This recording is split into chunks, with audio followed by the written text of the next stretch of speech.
is al van die vroege 90 jare aan die gang, en ek moet eerlik wees, dit steek my glas in die krop. Want ek voel, dit gaan oor die politiek en nie oor die kuns nie. Miskien net 'n bietjie teruggaan, en ek tog, as ek Afrikaans praat ek met die verkeerders, so ek gaan maar Engels praat.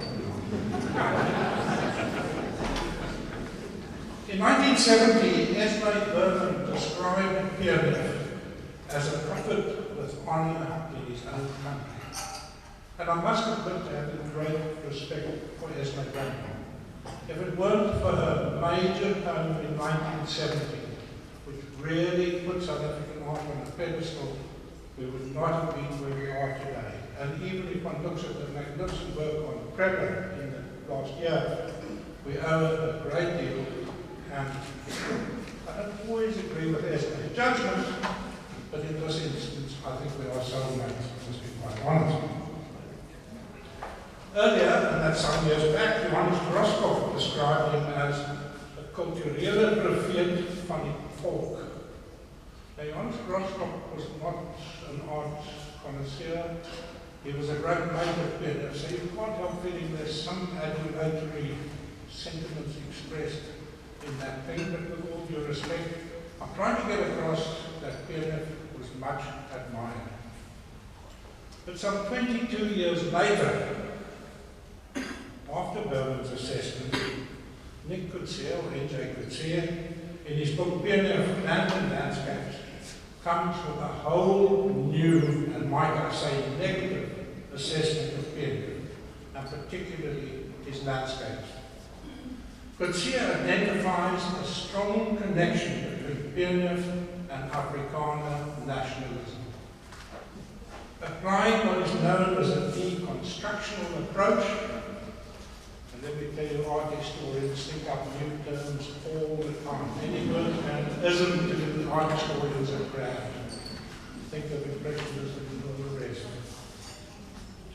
He arrives at, amongst others, the conclusion that Pierneef, in his vast landscapes, void of any human beings, ready to be taken, strengthened the belief that God placed the Afrikaner in Africa, and so saved the land and the landscape, and that the Afrikaner was in a position of dominance in Africa. I must have never entered my mind until I said so. Further, Coetzee points out that the station panels in no way reflect the hardships of the Depression, when they painted right at the worst times of the Depression. In a current Zico exhibition, which I really recommend you have a look at, Great Britain, there's some very nice things, and a very interesting catalogue, but certain content of the catalogue I must admit I do not agree with. In this exhibition, the interpretation is taken so far as to claim that landscapes painted from a demanding viewpoint, which most of these are, brings the landscape under control cognitively and in the first instance, but with obvious military and political implications. Now, I think that's a little far-fetched. Another interpretation has to do with ownership. Simply put, by implication, by painting the landscape, you are in fact claiming ownership of the landscape. In 2000, we had what was described as the Pierneef problem in South Africa House in London. A very small group were very vocal, condemning the artworks in South Africa House. Very fortunately, the compromise was arrived at, and those who had the pleasure of visiting South Africa House have probably seen it, but the Pierneef panel now has a glass screen in front of it with a text engraved on the glass. If you stand at a certain angle, you don't see the text. If you stand at another angle, you see the text, not the painting. So, some sort of happy compromise arrived. Some might recall, in 2006, there was a group styling themselves the Group Avant-Garde. And they posed for a photograph on Pierneef's grave. cavorting and doing all sorts of things that one should normally not be doing on a grave. And this is seen as displaying their view of Pierneef's paintings as outdated, false, and destructive, and in fact goes further to reflecting the South African way of life and the nationalist ideology upon which it was founded. If you look closely, you'll see there's a lot of Tassenberg in the photograph. That reflects the level of people we're dealing with all due respect to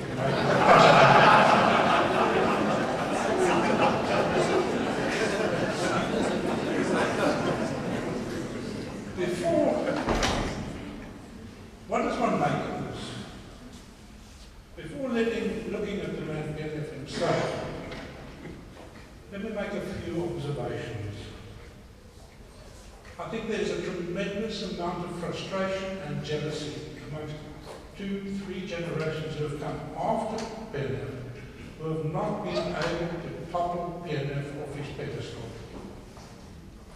Their art, their abilities, their intellectual input has not equaled his, or Emerson's, or anybody on that level.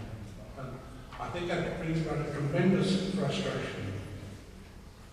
The second aspect is that we all know the victor gets to write the history. Now, if you happen to get your old Standard 8 history book and you look at the current Standard 8 history book, well, they're two different subjects. Somewhere in between lies the truth. I'm first to concede that. Because what we learned in history was prejudiced and biased from one point, and what's now happening is prejudiced and biased from another. And as I say, somewhere in between lies the thing. And art history is no different. Art historians are no different. They run with politics. The level of art education in this country has reached nearly an all-time low. And this too is reflected in the papers and the lack of papers being produced by art historians, art lecturers, etc.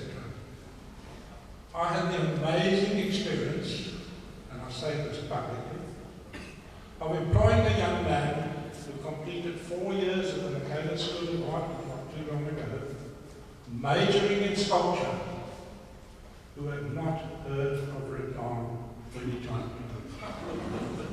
I mean, it's absolute truth. Personally, I thought they should never have accepted him for the course of having not heard of Rupert. What's still taking him 4 years and not ever bring him into contact with the wider world. It saddens me greatly. And that also makes me doubt very much the ability and integrity of much of the criticism that is voiced.